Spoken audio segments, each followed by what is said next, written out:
Hello students, today we are going to prove under root 10 is an irrational number। तो बच्चों आज हम prove करने जा रहे हैं कि अंडर रूट 10 क्या है, एक इरेशनल नंबर है। पहले जो हम प्रूव करते थे उसमें हमारा अंडर रूट में प्राइम नंबर होता था।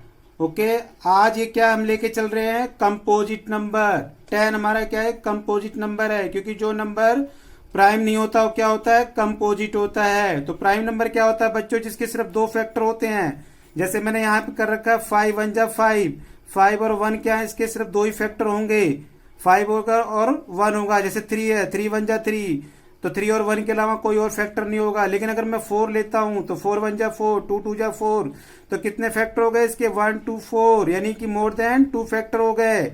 ऐसी 10 है, 5 2 जा 10, 10 1 जा 10, तो कितने हो गए इसके फैक्टर, 1 2 5 10, मोर देन 2 फैक्टर्स है, यानी 3 या 3 से ज्यादा फैक्टर हों, उन्हें हम क्या कहते हैं, कंपोजिट नंबर कहते हैं। तो चलिए प्रूव करते हैं कि अंडर रूट 10 क्या है, एक इरेशनल नंबर है। तो हम इसे by the method of contradiction prove करेंगे।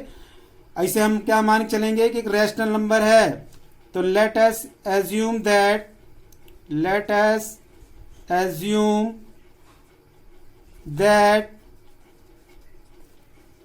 Under root 10 is a rational number।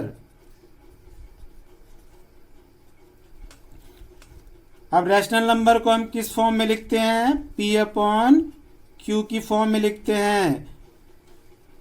Rational number can be written as P by Q form, where P and Q are को prime integers and q is not equal to 0, क्योंकि division by 0 is not possible, not defined. Okay, अब इसे हम आगे चलते हैं। Cross multiply करेंगे, root 10 q is equal to p। अब क्या करेंगे हम इसको, squaring both side, squaring both side. तो स्क्वायरिंग बोथ साइड करते हैं, under root 10 q square is equal to p square. तो बच्चों ये क्या जाएगा हमारा, 10 q square is equal to p square. ये कैसे आया, आप यहां देखिए, जैसे रूट 10 क्यू स्क्वायर, तो हम क्या लिख सकते हैं इसको, root 10 square into q square, तो 2 से रूट कैंसिल, तो ये क्या आ जाएगा हमारा 10 क्यू स्क्वायर। आगे बढ़ते हैं इसे हम, देखो बच्चों पहले हम क्या करते थे, अब यहाँ 10 इसके नीचे नहीं ले जाएंगे, क्योंकि 10 हमारा क्या है, एक प्राइम नंबर नहीं है, एक कंपोजिट नंबर है। और हमारी थ्योरम क्या कहती है कि अगर कोई प्राइम नंबर P किसी स्क्वायर नंबर A स्क्वायर को डिवाइड करता है, तो जो P होगा वो किसको डिवाइड करेगा, A को भी डिवाइड करेगा। तो यहाँ शर्त क्या हमारी, प्राइम नंबर होना। P एक प्राइम है, अगर वो स्क्वायर को डिवाइड करता है तो A को भी डिवाइड करेगा, एक कंपोजिट नंबर के लिए नहीं है। तो अगर हम 10 से P स्क्वायर को डिवाइड करते हैं तो हमारी थ्योरम यहाँ पे एप्लीकेबल नहीं होगी। तो हम क्या करते हैं, इसके फैक्टर कर लेते हैं, प्राइम फैक्टर कर लेते हैं। तो 2 5 जा 10 q square is equal to p square. तो अब आप चाहें तो आप 2 से इसको डिवाइड कर दें या 5 से डिवाइड करें, क्योंकि दोनों ही क्या है, हमारे प्राइम नंबर हैं। तो मैं इसको क्या कर रहा हूं, 2 से डिवाइड कर रहा हूं, तो पी स्क्वायर अपॉन 2। ठीक है बच्चों, तो देखिए आगे,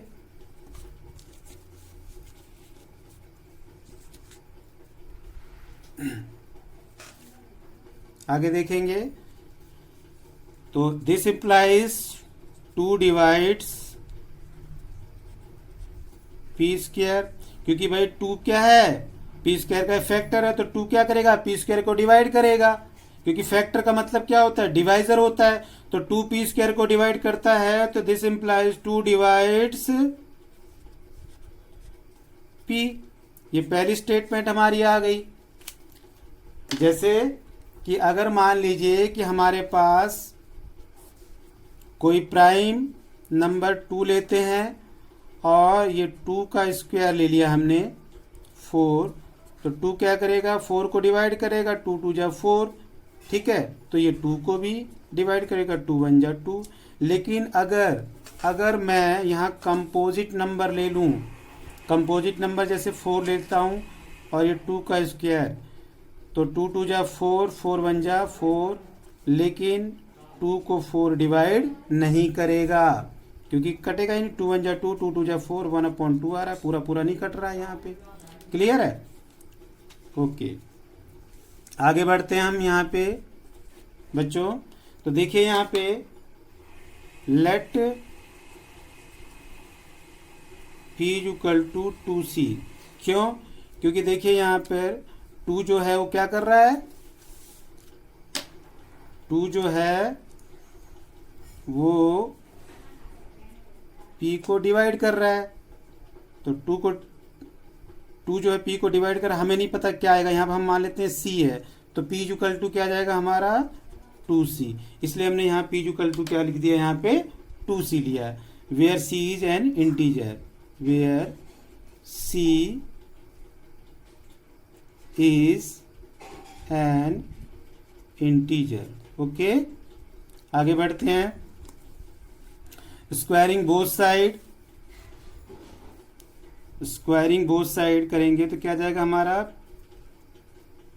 p square is equal to 4c square. आगे देखेंगे हम p स्क्वायर को किससे रिप्लेस कर देंगे, p स्क्वायर को tan क्यू स्क्वायर से रिप्लेस कर देंगे। तो क्या आ जाएगा यहाँ पे, tan q square is equal to 4c square. यहाँ लिख देंगे reason because p square is equal to tan q square. Okay, अब देखिए यहाँ पे 2 5 जा 10, 2 2 जा 4, तो क्या आ गया हमारे सामने, ये 5q square is equal to 2c square. अब देखिए यहाँ से हम इसको लिख सकते हैं 2c square is equal to 5q square. तो देखिए 2 क्या है, इसका एक फैक्टर है 5q स्क्वायर का, ठीक है, और c स्क्वायर भी इसका फैक्टर है।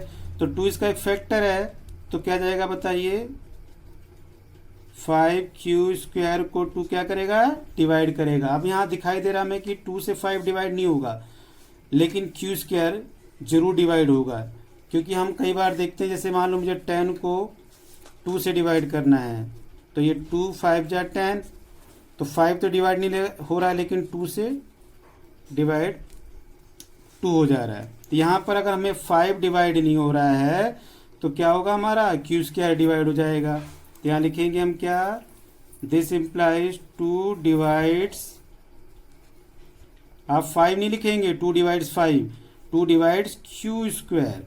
ओके, देन हमारी थ्योरम क्या है कि अगर कोई प्राइम नंबर किसी स्क्वायर नंबर को डिवाइड करता है तो उस नंबर को भी डिवाइड करेगा। तो देन 2 डिवाइड्स q। ओके, ये हमारी दूसरी स्टेटमेंट यहाँ से आ गई। तो अब तक हमने क्या किया था, दोनों इक्वेशन, दोनों स्टेटमेंट फर्स्ट और सेकंड से हमारा क्या कंक्लूजन निकल के आ रहा है कि 2 जो है वो p को डिवाइड करता है और 2 जो है q को भी डिवाइड करता है। ठीक है,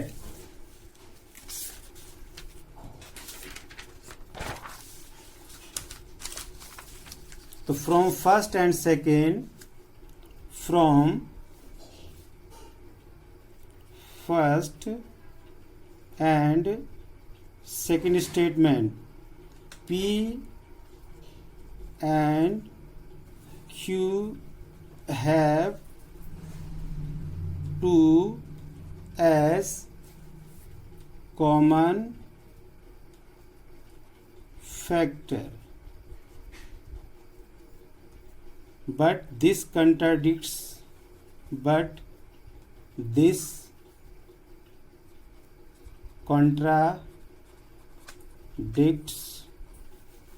the fact that p and q are co-prime integers. Okay, कहने का मतलब ये है कि हमारी पहली स्टेटमेंट से क्या आया था, पहली स्टेटमेंट से हमारा क्या आया था कि जो 2 है p को डिवाइड करता है, और दूसरे से क्या है 2 जो है q को डिवाइड करता है। इसका मतलब क्या है, 2 जो है p और q का क्या है, कॉमन फैक्टर है। ठीक है, पर हमने क्या माना था, स्टार्टिंग हमने क्या माना था कि जो p और q क्या है, को प्राइम इंटीजर्स है, यानी कि इनका हाईएस्ट कॉमन फैक्टर क्या है, 1 है। लेकिन यहाँ पर क्या आ रहा है, इनका कॉमन फैक्टर 2 आ रहा है। इनका कॉमन फैक्टर क्या आ रहा है, 2 आ रहा है। तो from first and second p and q have 2 as common factor, but this contradicts the fact that p and q are को प्राइम इंटीजर्स। ये इस फैक्ट का अपोज कर रहा है कि p और q क्या है, को प्राइम इंटीजर्स हैं। So our assumption is wrong। इसका मतलब जो हमने बात मानी थी वो क्या हो गई, हमारी गलत प्रूव हो गई। हमने क्या माना था कि √10 क्या हमारा एक रैशनल नंबर है, तो ये गलत प्रूव हो गया क्योंकि p और q क्या आ रहे हैं, को प्राइम इंटीजर नहीं आ रहे हैं। तो इसलिए हमारा एजम्पशन क्या हो गया, रॉन्ग हो गया। Hence √10 is not rational number. अब कोई नंबर अगर रैशनल नहीं होगा तो क्या होगा, इरेशनल होगा। सो √10 इज इरेशनल नंबर। तो स्टूडेंट्स, मेरा ये वीडियो कैसा लगा आप कमेंट सेक्शन में जाकर अपनी राय लिख सकते हैं। Thank you, have a nice day.